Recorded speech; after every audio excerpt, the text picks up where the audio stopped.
नमस्कार, मैं विकास और आप देख रहे हैं चौकस भारत। देखिए, बिहार सरकार लगातार शिक्षक भर्ती बहाली निकाल रही है। स्टेट के द्वारा, सीटेट के द्वारा, और जो सीटेट पास अभ्यर्थी हैं उनका बीपीएससी के द्वारा एग्ज़ाम ले लिया गया है। कुछ ही दिनों में उनका भी रिजल्ट आएगा।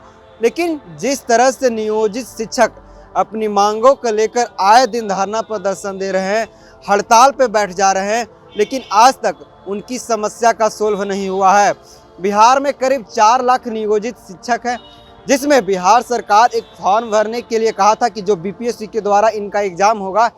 50,000 शिक्षक ने, अभ्यर्थी ने फॉर्म डाले थे, जिसमें 22,000 बीएड वाले थे और 28,000 डीएलएड वाले हैं। लेकिन इस मामले पर सुप्रीम कोर्ट का भी हस्तक्षेप आया है। एक अभ्यर्थी है, ये भी शिक्षक है, नियोजित शिक्षक के शिकार है, इस मामला के शिकार है। इनसे बात करेंगे और जानेंगे कि क्या पूरा प्रक्रिया है। नाम आपका क्या हुआ? सदानंद। अच्छा, क्या कुछ प्रक्रिया, क्या कैसे, क्या बताइए।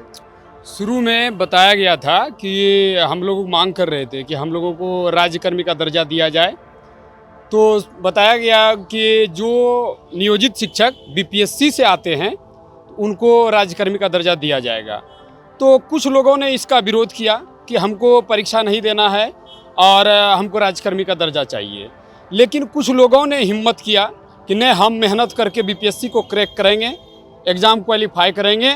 और उन लोगों ने आवेदन किया और दिन रात एक करके मेहनत करके बीपीएससी एग्ज़ाम की तैयारी किया और परीक्षा भी दिया। और बाद में 11 अगस्त को सुप्रीम कोर्ट का आदेश आया कि 1 to 5 के लिए बीएड वाले योग्य नहीं हैं। तो मेरा कहने का मतलब ये है कि ठीक है, बीएड वाले योग्य नहीं है 1 to 5 के लिए, तो नए लोग योग्य नहीं है ना। कि जो बीएड वाले आपके यहाँ कार्यरत हैं नियोजित शिक्षक के पद पर, ऐसे शिक्षकों की संख्या 22,000 है पूरे बिहार में। और इन 22,000 का रिजल्ट रोकने का क्या तुक बनता है? जब हमारा रिजल्ट रोका जाएगा, हम नियोजित बनकर काम करेंगे, तब हम योग्य हैं। और यदि हमारा बीपीएससी द्वारा सिलेक्शन होता है, चयन होता है, तब हम योग्य नहीं होते हैं। ये कहाँ का इंसाफ है? अच्छा, सुप्रीम कोर्ट भी आप हमको विद्यालय से हटा भी नहीं रहे हैं।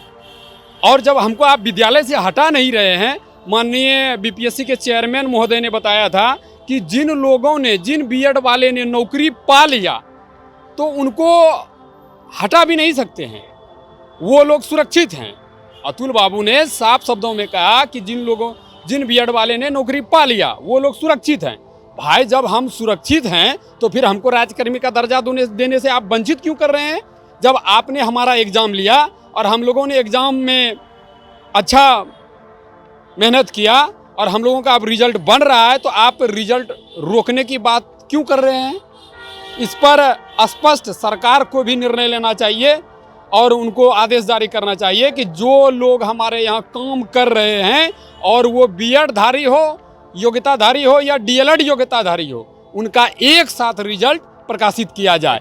नए वाले का भले आप रोक सकते हैं, लेकिन जो आपका कर्मचारी है, आपके यहाँ जो पढ़ा रहे हैं आपके स्कूलों में, आप उनका रिजल्ट क्यों रोकेंगे? किस आधार पर रोकेंगे? सुप्रीम कोर्ट भी इसमें हस्तक्षेप की है ना। सुप्रीम कोर्ट का ये नहीं कहना है कि आपके यहाँ जो कार्यरत हैं बीएड वाले, उसका रिजल्ट रोकिए। सुप्रीम कोर्ट का कहना है कि जो नए आप बहाली कीजिएगा, नए लोगों को, उनमें बीएड वाले को शामिल नहीं कीजिए। अच्छा, बिहार सरकार तो नियोजित शिक्षक सरकारी कर्मचारी का दर्जा दे रही थी, वो आप बोल रहे हैं कि न नौकरी दे रही है, न मतलब बेरोजगार बना रही है, तो समझ में ना आ रहा। हाँ, ये तो सही बात बोले आप एकदम। ये बिहार सरकार जो है मतलब कि नियोजित शिक्षकों को दिग्भ्रमित कर रहा है।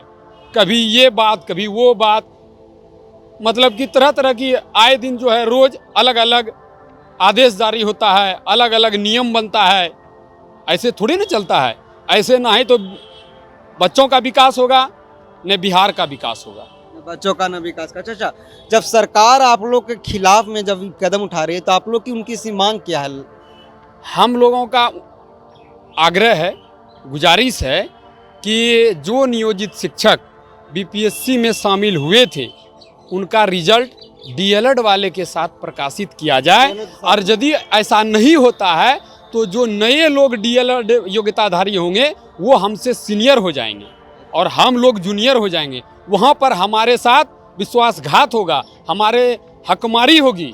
इसलिए हम लोग सरकार से आग्रह करना चाहेंगे, विनती करना चाहेंगे कि नियोजित शिक्षकों के साथ न्याय किया जाए।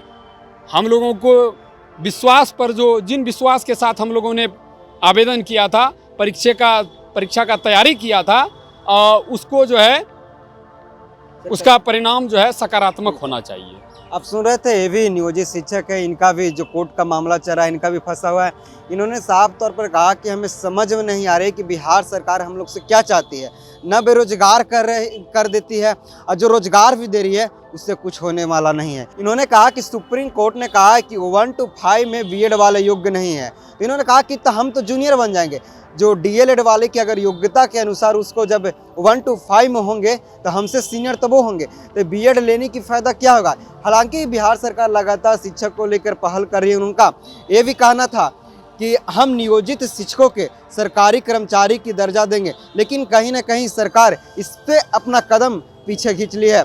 अब इसमें क्या कुछ निकल के आता है बिहार सरकार से, चाहे माननीय सुप्रीम कोर्ट से जो भी कुछ आएगा, मैं आपको जल्द इस चौकस भारत के माध्यम से दिखाऊंगा। धन्यवाद।